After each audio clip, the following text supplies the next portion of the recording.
可能很多人不知道，你用手机在超市里面拍水果啊，成片大概率都是偏色的，这个颜色是不准的啊。不信你可以去超市里面拍一张试试看啊。这是一个很常见的一个现象，因为很多手机针对于这种颜色丰富的场景啊，或者说大面积彩色的场景，而且画面里面又没有白色或者灰色的参照物啊，大概率就会翻车，这个颜色就会不准。那如果说你不了解这背后的原因，可能就只能忍着啊，这个照片不好就不好呗，就吐槽一句啊，或者说啊，手机拍照啊就是不行。但其实去年华为就通过增加一颗150万多光谱通道红枫原色镜头，完美的解决了这个问题。技术名词比较长啊，我们就简称红枫原色镜头。那现在华为的产品当中呢，主打年轻群体的 nova 系列也给配备了红枫原色镜头。所以说这一次呢，我们就找来其他几个品牌的手机啊，来实拍对比一下，看一看有了红枫原色镜头之后，这个拍照效果到底有多大的差别。那对比的手机呢，这一次分别是 nova 14 Ultra 啊，还有小米15，以及很多女生不舍得替换掉的 iPhone 16啊。那首先跟大家解读一下，为什么你拍照会偏色？那其实手机在做相机调教的时候，会用到很多的算法，通过不同的这个场景的算法去还原这个场景的颜色。那日常生活中很多大场景呢，其实拍照都不会有太大的问题啊。还有画面当中，如果说有纯白呀或者有灰色的物品的话呢，相对来说也不会那么容易出现偏色的情况。那最难搞呢，其实是大面积的彩色，而且又是近距离拍照，就会很容易出现偏色的情况。那还有一些饱和度比较高的环境，比如说实木的桌子，还有棕色沙发啊，或者说有各种彩色的建筑等等啊，这一类的场景啊，因为相机在拍照的时候呢，找不到准确的这个颜色作为参考点，所以呢，只能去猜这个物体的颜色应该是什么样的颜色。那猜肯定是不准的嘛，所以结果就是导致很多场景下拍照呢就会出现偏色的这个问题。来，我给大家实际演示一下，比如我这边有一个咖啡色的座椅，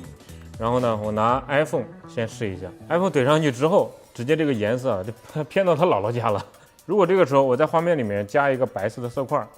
你可以看到它的颜色就比刚才要更好一点。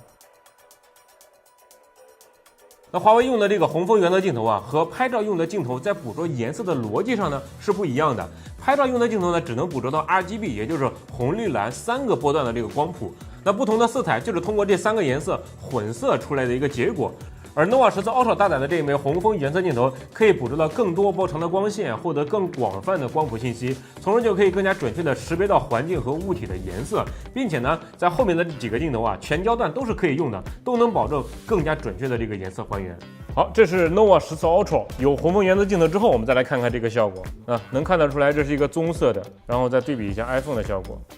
那 iPhone 直接就没有颜色了，对吧？这个差别就非常明显。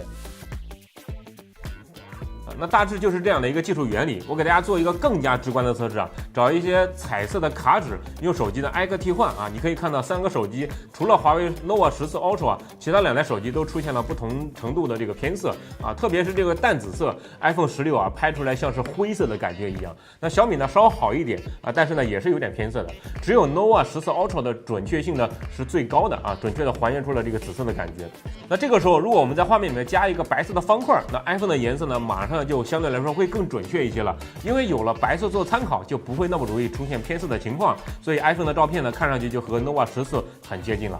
而且在测试过程当中啊，我们还发现，如果画面里面只有一个颜色的卡纸啊 ，iPhone 的取景框就会闪来闪去啊。如果我们这个时候再放一个白色的方块，哎，马上就不闪了。所以说也验证了 iPhone 在拍照的时候啊，其实一直在尝试着找白平衡。然后还有这一组啊淡粉色的这个方块啊 ，iPhone 16拍出来呢，依然把颜色拍得很淡啊，基本看不出是一个彩色的感觉啊。包括手的颜色呢也有点偏黄。那对比来看，还是 nova 14 Ultra 的颜色呢是最准确的。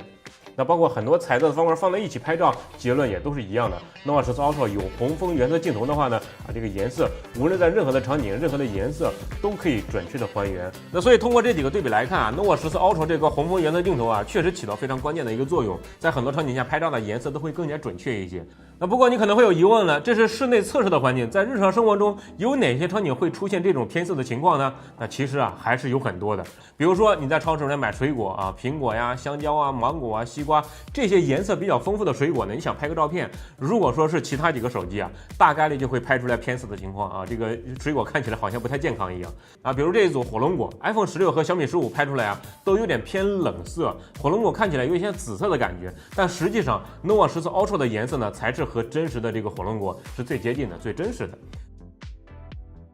那这有一个非常典型的场景，后面有一个红色的墙，中间是金色的，就是大面积彩色的情况。所以我们在这直接来对比一下，看看这个手机取景的差别，还拍照的差别到底怎么样。因为一手拿不了那么多手机，所以我们两个来。这个是 iPhone 16，这个是 nova 14 Ultra。然后你看到这个取景框里面，这个 iPhone 很明显是有点偏冷色，然后这个 nova 14 Ultra 的颜色就跟肉眼看到的这个墙的颜色是很接近的，所以更真实一点。我们拍一张，然后我再来换另外一个，这个是小米15嘛，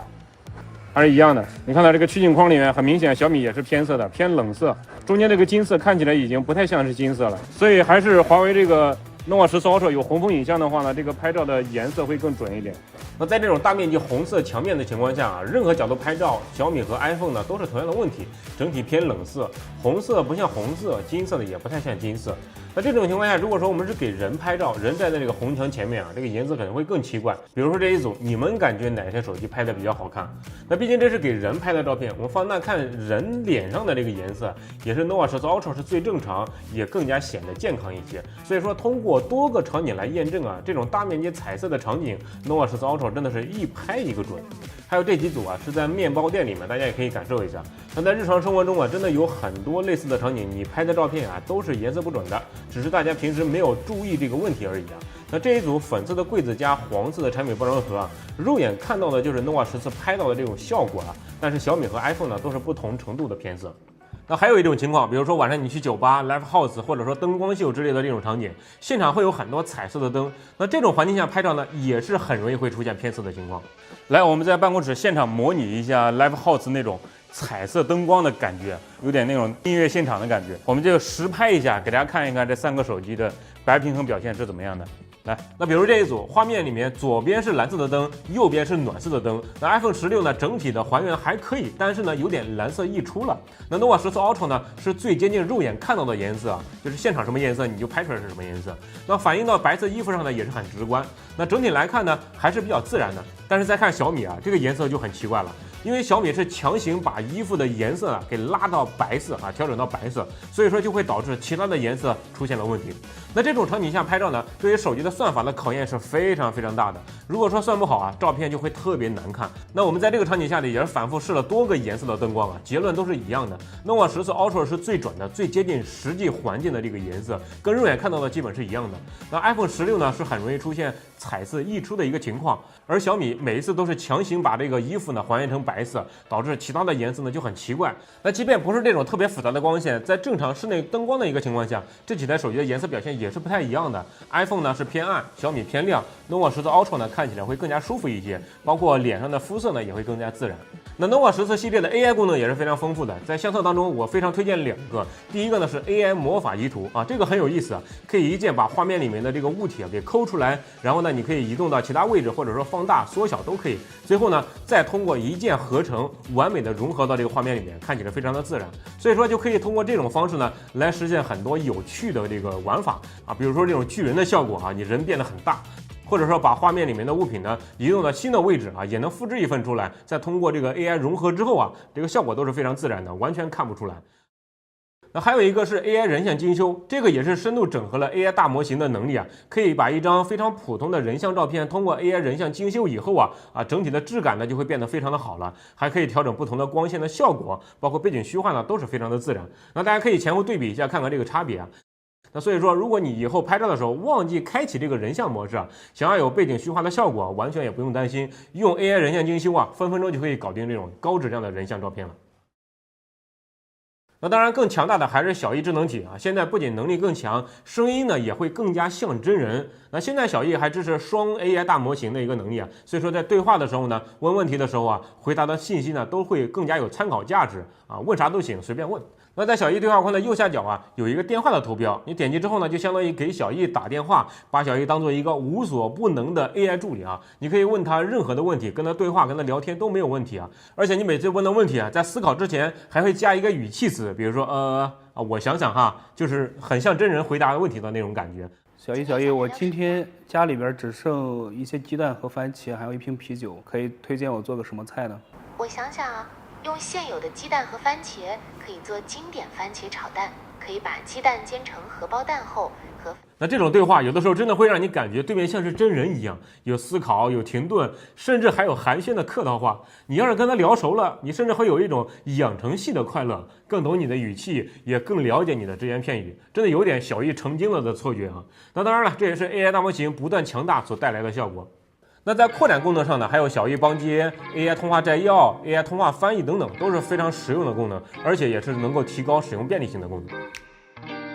那所以总体来说啊 ，nova 14 Ultra 本身的实力还是挺强的，拍照方面有更好更全的镜头焦段，还有红枫原色镜头，怎么拍都会很准，都不会偏色。那所以说在拍照方面呢，可以说在同级的产品当中呢，还是很有优势的。